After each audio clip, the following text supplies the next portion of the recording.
আমাৰ মান্থলি যিটো T party হয় গোটেইবোৰ আহি আছোঁ দেই। এই আমাৰ লগত আজি সৰু বাচ্চা এইয়া পিংক লেডি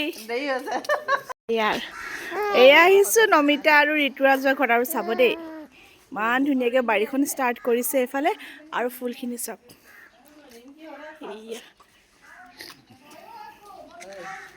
এইফালে। আৰু আপোনালোকে এটা কমেণ্ট কৰি জনাব হা কেনেকুৱা লাগিছে ফুলবোৰ।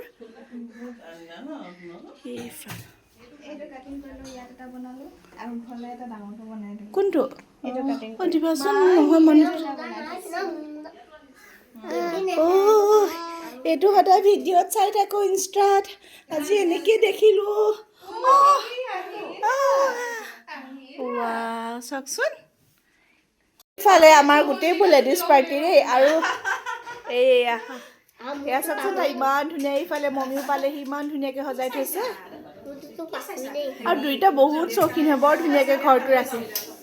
এইফালে হয় হোষ্ট দে নমিতা হাই কৈ দিয়া। আৰু এইফালে ৰিমকি ইফালে লাগি আছে পাৰিজাত। আৰু এইফালে আমাৰ নিৰৰ মাক জুমি, এইয়া মিমি।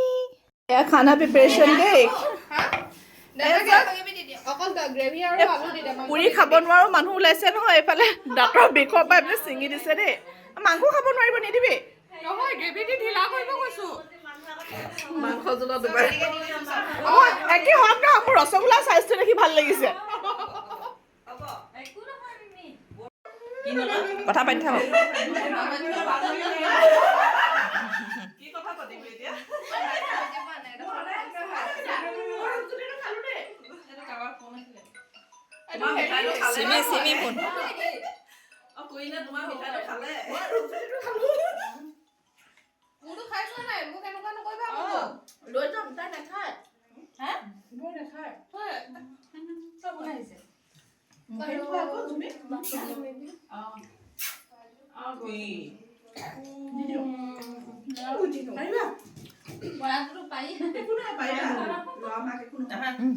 মমি এবাৰ মোক অলপ পঠাই দিয়ে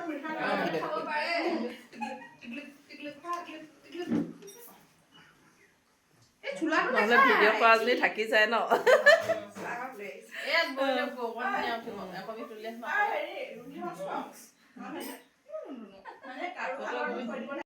এই যে লগৰবোৰৰ লগত লগ হৈছোঁ, খানা খাইছোঁ, কথা পাতিছোঁ, এইবোৰ হৈছে জীৱনৰ খুব ভাল লগা সময় জানেনে। আপোনালোকে বাৰু এনেকুৱা ফ্ৰেণ্ডৰ লগত সময় দিয়েনে? পৰিয়ালৰ লগততো সদায় থাকোঁ, কিন্তু যেতিয়া ফ্ৰেণ্ডৰ লগত থাকোঁ নহয় তেতিয়া মানে বেলেগ এটাই ফূৰ্তি হয়।